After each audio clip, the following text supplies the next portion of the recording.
Hey guys, welcome to another session of RBTL. Today we have a new hero, Elena, new 5-star.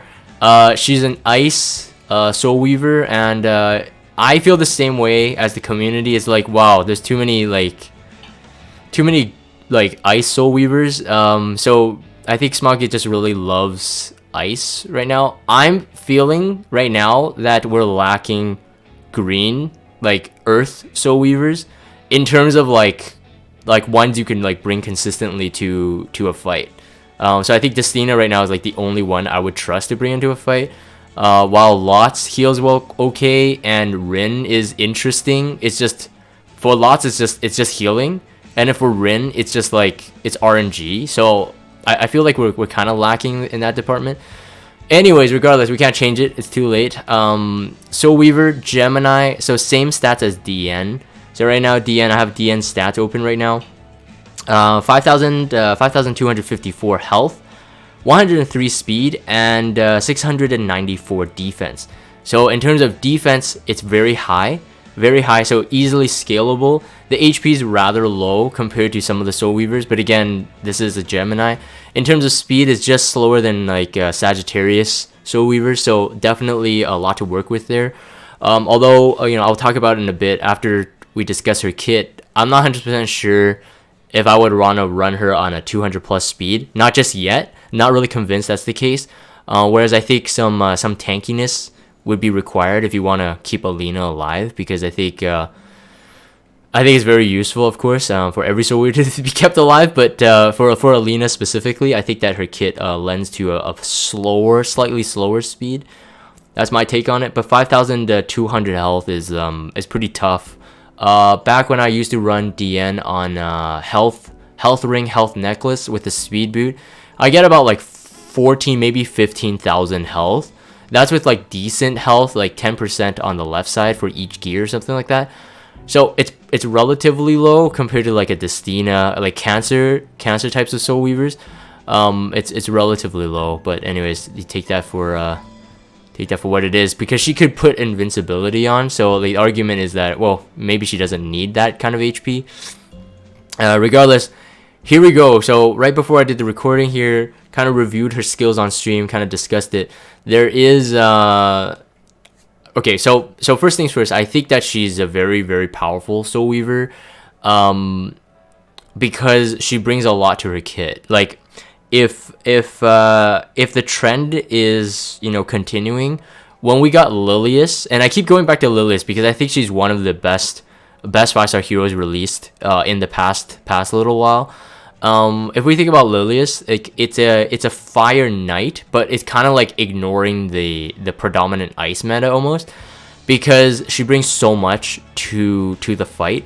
Now, regardless of what Alena's element even was, even though we know it's ice, if it was fire, if it was earth, I would still say that she's worth to pull, just because how great her kit is. But then just because she's actually an ice soul weaver, I think this is a must pull hero.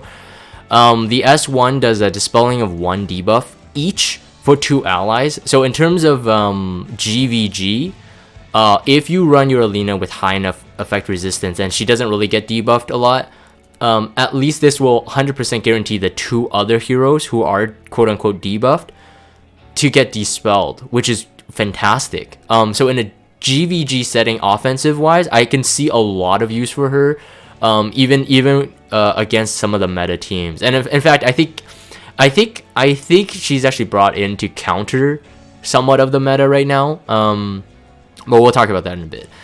If you soul burn, it does cost 20, but it dispel all debuffs from all allies.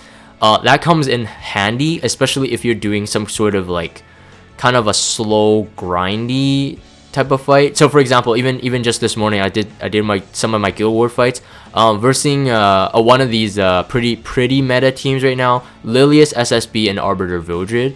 For those teams that just slow grind it, I just use Crowd, Dizzy, and Momo. For like those kind of fights, I end up getting like a ton of souls, and it's just really crowd control. I can imagine Alena being a pretty decent soul weaver for that fight specifically, but I'm just saying like she's gonna be useful for a lot. So for GVG, this is great. And then yeah, 20 souls. dispel all debuffs on all allies. That's fantastic. The S2 is interesting. I only got to know like fully what it meant when we watched the preview video on top here. So the YouTube video, this preview, so definitely check that out. I always love their editing and the music. The decrease the damage received from all from attacks that targets all enemies by 10%. That's the first part of the skill description. Up to a 15% damage reduction. This is not damage sharing, so it will not stack with Proof of Valor. It will not stack with like things like Adamant Shield. So it's only damage reduction.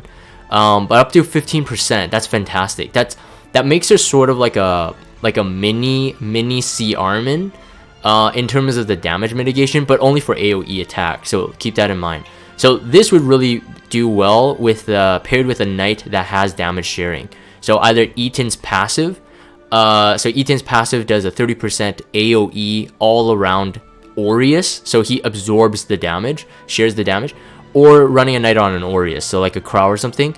You have this at 15%, which is great because it will reduce the amount of damage incoming, and you don't need to run 2 knights, so you don't need to run like a C Armin with the crit reduction buff or an Adamant Shield for the crit reduction buff. So this will come in handy, and then and it activates Consecrated Ground. So Consecrated Ground is activated only every 2 turns, but recovers health to all allies, and increases the recovered is the amount recovered is proportional to the caster's max health. So like I said, because it has DN's HP, you probably don't want to run her like DN, which is just like really speedy. Maybe you need to get her more health. We'll see. I think we actually do have the data mine on the amount recovered, but actually let me double check this. I actually forgot to pull this up before did the recording. 20% of self max health. Okay, so that's still not bad. That's still not bad. So let's say if you get her to like I don't know, like 15%, like sorry, 15,000 HP. 20% of that is still really good, and the Mola doesn't affect the percent of the heal, so it's only the damage reduction. So that's pretty good, especially after you get hit once. Generally, if you're going into a defense team and they're heavy cleavers, let's say Arbiter Village, like let's use that team that I was talking about. Unless Lilius goes first, I guess that's a bit salty, but like an RB, like some sort of RB cleave comp, maybe they don't run Lilius in front. Some RB cleave comp, she'll be able to heal a lot of that back, which will help a lot in terms of like the overall fight. So that's super useful, but then do keep in mind there's once every 2 turns. Now, there is one thing though that's quite interesting, is that in the description and in the video itself, it was introduced that Magara's Tome actually procs on the passive here. So in terms of like, let's say RB does the AoE, it cleaves your entire team, Consecrated Ground is activated, heals, and then Magara Tome procs after the heal, which is great because she can really cut in line to set up the invincibility for her S3. So we're going to talk about the S3 right now. So that's, to me, there's going to be a lot of interesting play there. If you get a plus 30 Magara's Tome, it's 30% CR boost. And if you get it to about like a 180-ish, maybe 190 speed, that's gonna push her most likely to cut in front of mostly anyone. In terms of like those kind of cleave comps. So that's very cool. But of course you do have to think about like will a RB be doing, oh actually no, that's perfect. Look, Lilius, right? Lilius does an S3 and then RBs to follow up, right? And then you ensure the turn by using Magara's Tome and you put the invincibility on. And then whatever is coming on after is gonna waste their turn, other than the so it's quite interesting. A lot of ways to do it. Her own artifact is pretty good on her too. Anyways, let's finish off the kit here. I'm rambling on because this is getting me excited. Attacks all enemies with a meteor shower, granting invincibility. So we're only reading the After Awakening portion. Granting invincibility for 1 turn and increased effect resistance for 2 turns to all allies. It's a 50% effect resistance boost. Now, I do have to say that the effect resistance boost, while will help shake off some of those measly sort of like low level effectiveness sort of heroes, it won't shake off like the craziest debuffers. obviously, if this buff was applied to like your DPS, let's say. So it's going to be useful, I think, mainly for her. But yeah, I guess it depends on who you bring into the fight. I suppose that would really help with like a Strack Gauntlet user too. If you were bringing a warrior into a fight, and yeah, that would give it to at least 110% effect resistance, even if he had 0 innate effect resistance on the hero build. So that would be really great. So a lot to do there. In terms of Molagora, I think really, you know, judging by, I mean, everything is damage dealt. So really, if you can get to +2 on the S3, and then at the most max out the S2, I think you're done with her. You would never need to really do the damage. Someone on stream, I think it was Jung Ming actually. Jung Ming was saying that, yeah, build a 300 crit damage and make her a cleaver. Yes, that could be something interesting as well. But definitely, I think that's all the Mola takes. Which we'll see the Mola breakdown and how much you know, which ones need epic catalyst and whatnot. But it should be relatively cheap. Let's talk about the new artifact, Stella Harp. So Stella Harpa, rather. Stella Harpa. Level 1, so 1 copy of this, if you max enhance it, it will be plus 15, it will be up to a 45% chance to dispel 1 debuff from an ally when attacked. 60% if you max this to plus 30. To me, a 60% is a bit too RNG. So like, let's say if you're bringing this artifact into a fight, 60%, you know, it can, like, if you're gonna rely on the RNG for that fight, and that's assuming you max enhance this at a plus 30, so multiple dupes, I feel it's a bit too RNG for me. Although there is no turn, like there's no limited to turns, so it can literally dispel as many debuffs as she gets hit before her turn even goes. So I don't know if it works on a counter. That's probably something that we would need to look at, but I'm assuming it might actually. That actually might work. So even on her turn, if she hits someone that counters, it could potentially dispel the debuff, a debuff from an ally. So it's a random one. Personally, I like to control the fight, so I would go with like a max level potion vial if I had the choice. But again, potion vial is once per turn of that hero. So there is definitely usage for Stella Harpa. I think that, but whether or not like it's worth like maxing out right away, I'm not 100% sure about that. I will say that on a defensive team, Stella Harpa could be useful. Like I think Stella Harpa might be useful for other Soul Weavers apart from herself. I think like Ruel would be a very good one if you're using it on an offensive team. Ruel would be a really good one to have this on. Just so she doesn't get like overwhelmed with debuffs. Anyways, that's my thoughts on it, but I don't think it's like a super high priority artifact. But if you do get it and you get it to a 45%, in my opinion, that's already good enough. But I would definitely keep it though. I would definitely not sell this for powder. And that's pretty much it for the news. Everything else is just a side story. So in terms of build right now, depends how fast I could get Elena up. I might do a showcase video on her.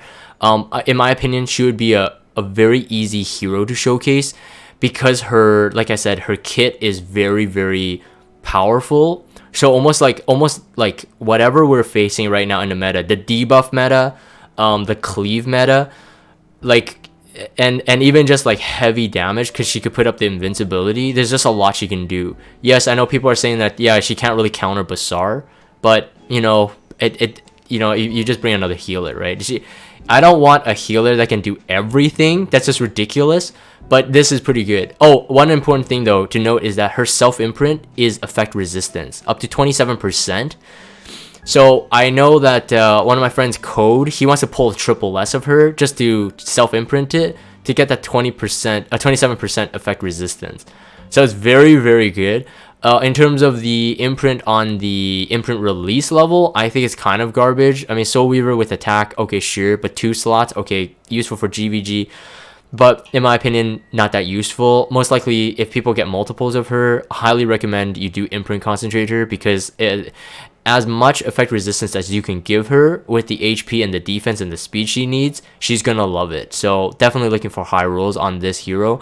In terms of build, I will give a shout out to Sour Pie as well. He was just theory crafting. This is random stuff, so take it with a grain of salt. Theory crafting like a counter Alena with a speed boot or something like that. You can get like maybe with some decent speed subs, you could probably get her like 160 speed. That's still pretty standard. That's still pretty good. And if you run her on a counter, she does the cleanse on her S1. So I mean that's pretty good. I mean, are people already doing you know, Celestine sort of you know, for Destina with the S1 exclusive equipment for the cleanse? They're already doing that anyway. So like, why not work for Elena, right? The only thing is that, again, lowish like stats, but she has the speeds to make up for it. So a counter set might be interesting for sure. And then to finish it off, I think, depending on the fight again, I think effect resistance set is what I would go for, and not immunity set. But it's either effect resistance set with speed set or effect resistance set with counter set, and I'm kind of liking the counter set idea. Because if you needed to cut in line, you can swap in Tome. Depending on the speed you get, it could be useful that way too. So you might not need a lot of speed, but who knows. Anyways, until later, if I can get the showcase video up, that's all of my thoughts for Alena at the moment. So I'm going to end this portion here in the video. So if you guys have a Discord, check out the Discord server. Follow me on Twitter and subscribe to YouTube if you haven't. As always, thank you guys for watching, and I will see you guys on the next RBTL.